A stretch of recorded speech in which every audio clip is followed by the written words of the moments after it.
Cyberpunk is the most powerful dystopian genre because it makes us fall in love with a world that is already dead. In the opening shot of Ridley Scott's Blade Runner, we get to see exactly that, a world where life on Earth is reduced to just getting by, just surviving. But that begs the question of what exactly makes dystopias so appealing and so powerful that they manage to make us forget how horrible it would actually be to live in a world where even the most basic of human rights are removed. So when I say that it is because of escapism, I do not mean it in the traditional sense of the word. It is not that we want to escape our nice and cozy life to the dark world of Blade Runner or 1984 as if they were a tropical paradise, but rather that they are so horrible, so massive and frightening that they make our problems and issues seem insignificant. When you look at the dystopian metropolis that is the Los Angeles of 2049, it makes you think not about yourself, but rather the world as a whole. The dystopian world building makes you seem so insignificant that you stop caring. And that sounds like something that shouldn't make you enjoy dystopias, but in fact it is exactly that which makes you fall in love with them, since the ability to be insignificant, to exist purely for yourself without any responsibility to the world, is what makes the dystopia seem truly peaceful. When you walk into the apartment of Agent Deckard, it is a small and safe place in a vast world of danger. Strangely, you can feel safe and alone in a big and oppressive world, which is something that you don't see in other media. Therefore, in the case of dystopias, especially cyberpunk ones, the peace of safety doesn't come from freedom, but rather from detachment and ignorance, because ignorance really is bliss, and it is one of the hallmarks of dystopian world building, not to mention that being ignorant is something that everyone understands. Therefore, I know this sounds far-fetched, but a dystopian world such as we see in Blade Runner is relatable, solely because we can understand how it came to be, and it is that relatability which makes it real. We see a world that in many ways amplifies the worst of our own world, and while counterintuitively, it is that realism which makes us want to be in that world more. To illustrate the difference between these two escapist fantasies, I want to contrast the dystopia of Blade Runner with the utopia of the Lord of the Rings, more specifically the Shire, which is a perfect example of classic escapism, where we see a place that is objectively perfect and one that we imagine when we think of escapism. And the reason we escape to the utopia is not because we relate to it, but because we would want to find it relatable, as opposed to the dystopia which we escape to because it is already relatable, but relatable to the point of seeming real yet not actively reminding us of our real problems. Meaning that the dystopia amplifies the worst of humanity to the extent that we find a weird comfort within. I think to best describe how the worst aspects of humanity make dystopias enjoyable, we just have to look at the architecture of dystopian cities. Because it is not what a society says about itself that matters, but rather what that society creates. So when we look at the opening scene of the original Blade Runner, we see a massive metropolis that is towered by two massive brutalist pyramids, and it is that in human design which I really want to focus on. A massive city where even the regular buildings are concrete skyscrapers, and where jets of fire burst out of gigantic exhausts and airships fly by, selling you the idea of a better future. So just by looking at these few key elements, we understand that they are designed to ignore nature, therefore not just the nature around us, but also the one within us, where the goal of these brutalist structures is not to serve the people, but rather the system as a whole. And this, psychologically, makes you think less about your own identity, but rather the identity of the world as a whole.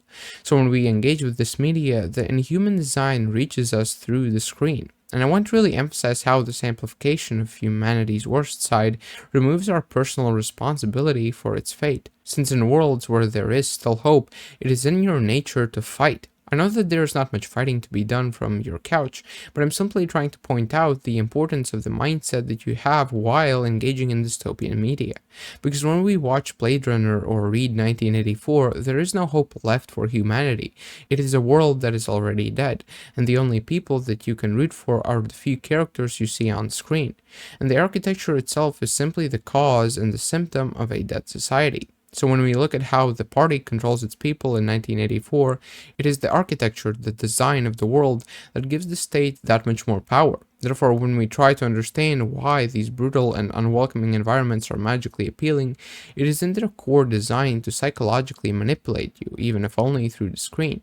And it is not just the architecture, but also the aesthetic of these worlds that creates this sublime and dreamlike feeling. Because if you go on YouTube and search for lo-fi dystopia, you will come across hundreds of videos with millions of views that just prove that the mere atmosphere of these worlds makes them worthwhile. Since none of these videos have an actual story behind them, it just accents the magic of how cyberpunk and the dystopian genre in general manages to capture you on a psychological level. Because at the core, while we are social creatures, most of us require to be alone sooner or later, and it is exactly that feeling, that core need, that the dystopia provides. It makes you feel alone, isolated, and severed from the rest of society, which is what it is made for.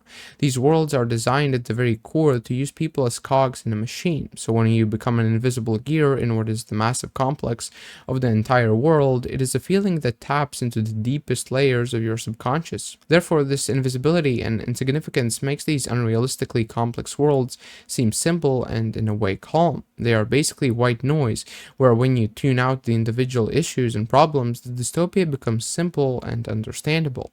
And it is that simplicity which makes us love them, since a dystopian world is similar to post-apocalyptic worlds, where when you accept the reality, the unfairness of it, you become content.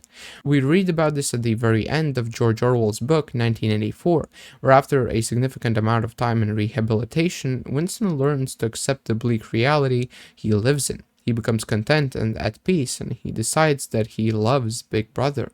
I'm not saying that we love dystopias because we are brainwashed, but rather that dystopias tune into a core part of human psychology, which they exploit. This is obviously only a bad thing in the context of a dystopia being real, since enjoying dystopian media is simply human. It is a way of exploring that aspect of ourselves which makes dystopian media work. And there is one movie that manages to do all of this. That movie is, of course, The Matrix, which depicts our own modern world quite literally, but has the ability to turn it into a dystopia without relying on showing humanity at a literal decayed state.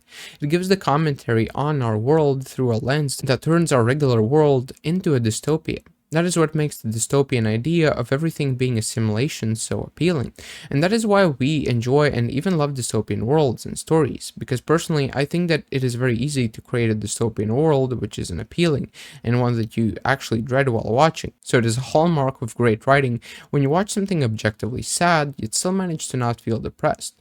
I think that Blade Runner is what really defines the genre, at least for me, and while I think there are other great dystopian works, like Children of Men for example, I feel that they lack unique world building that would make them special, because Children of Men is a great movie, but it is only its story which makes it great, not the world that we see when we watch it. Personally, I think one of the best things about dystopias is that they are a kind of warning for the future. They show us a world that is in the end stages of decay, a world where humanity in many ways failed.